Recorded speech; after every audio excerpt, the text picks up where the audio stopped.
अस्सलाम students, I am Mohammad Ahmad Iqbal, MPhil physics. हम पढ़ रहे हैं चैप्टर नंबर 3 डायनामिक्स।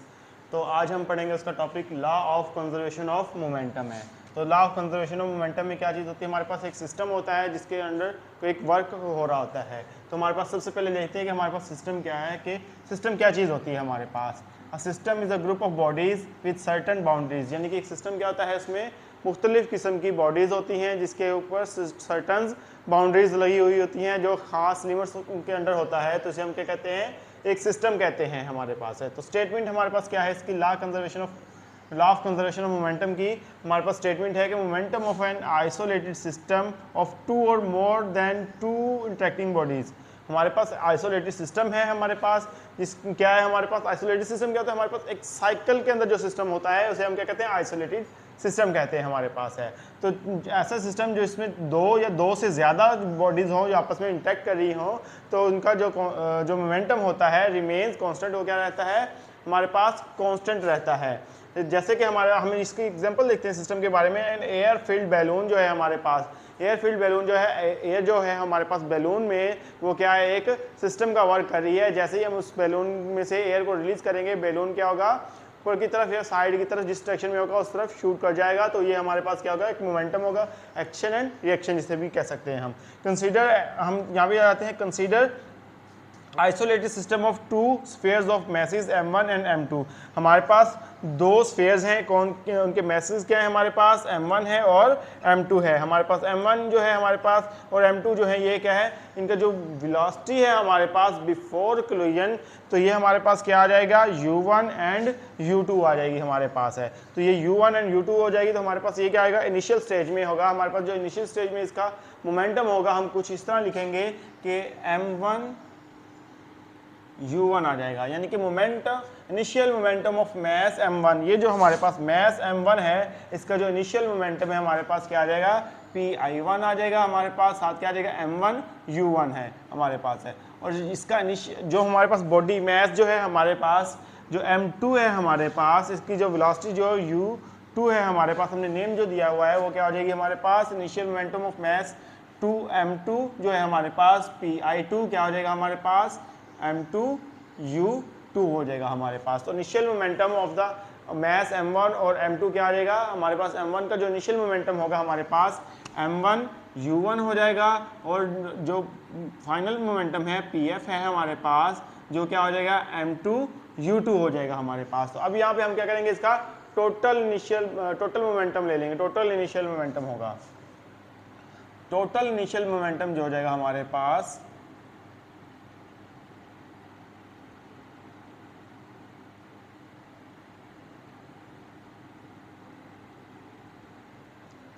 वो किसके इक्वल हो जाएगा, initial momentum of mass m1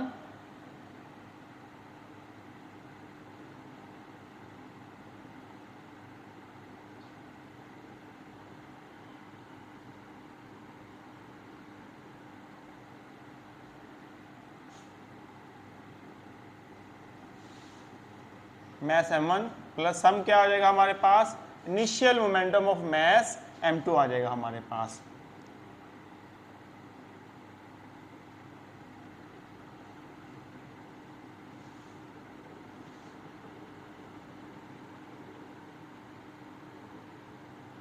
initial momentum of mass क्या आ जाएगा, m2 आ जाएगा हमारे पास। तो ये क्या था हमारे पास, initial momentum of mass m1 क्या था हमारे पास, m1 u1 था। तो हमारे पास टोटल मोमेंटम क्या आ गया, टोटल इनिशियल मोमेंटम क्या आ गया, टोटल इनिशियल मोमेंटम। तो ये क्या आ जाएगा हमारे पास, m1 u1, ये प्लस सम आ जाएगा हमारे पास, इसका टोटल m1 u1 आ जाएगा हमारे पास, क्या आ जाएगा, m1 u1 आ जाएगा। अब ये जो टोटल इनिशियल मोमेंटम है हमारे पास ऑफ मैस m2 जो आ जाएगा, वो क्या है हमारे पास, m2 u2 आ जाएगा हमारे पास, m2 u2 आ जाएगा हमारे पास। ये टोटल इनिशियल मोमेंटम आ गया हमारे पास। अब ये क्या हो गया कि ये जो था हमारे पास, ये जो बॉडीज थी, इनका मोमेंटम क्या था, बिफोर कोलिजन था। अब हम देखते हैं कि आफ्टर कोलिजन देखते हैं।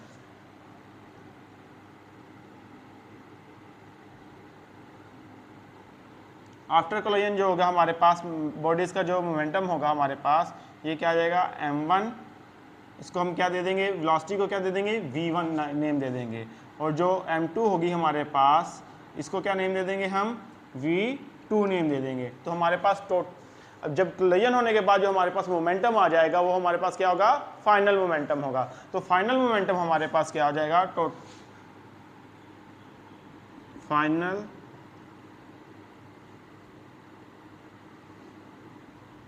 Momentum of mass m1। तो ये क्या आ जाएगा, pf1 आ जाएगा हमारे पास, क्या आ जाएगा, pf1 आ जाएगा हमारे पास। तो ये क्या आ जाएगा, m1 v1 आ जाएगा हमारे पास। और ये पे फाइनल मोमेंटम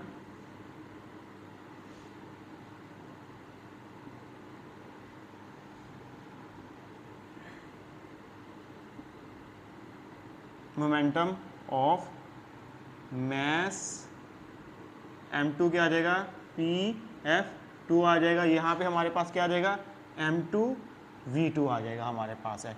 ये एक, इस इक्वेशन को एक हम नेम दे देते हैं हमारे पास 1, एंड इसको हम दे देते हैं आगे। नेक्स्ट चलते हैं, हम टोटल मोमेंटम निकालते हैं सबसे पहले। Total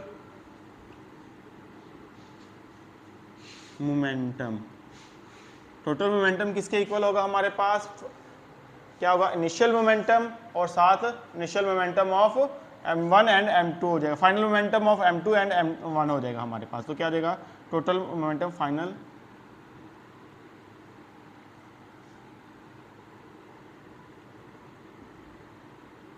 momentum of mass m1 आ जाएगा यहाँ पे हमारे पास, प्लस यहाँ पे आ जाएगा फाइनल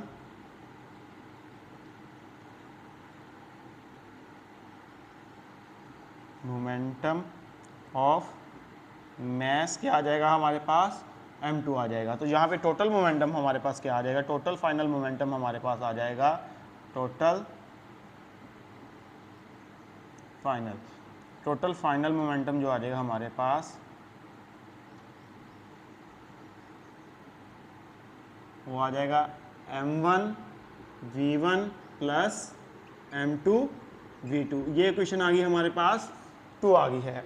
अब ये क्या करेंगे, हम इन दोनों इक्वेशंस को, इक्वेशन 1 जो है हमारे पास टोटल इनिशियल मोमेंटम और टोटल फाइनल मोमेंटम को हम क्या कर देंगे, कंपेयर कर देंगे। हमारे पास क्या आ जाएगा कुछ तरह, टोटल इनिशियल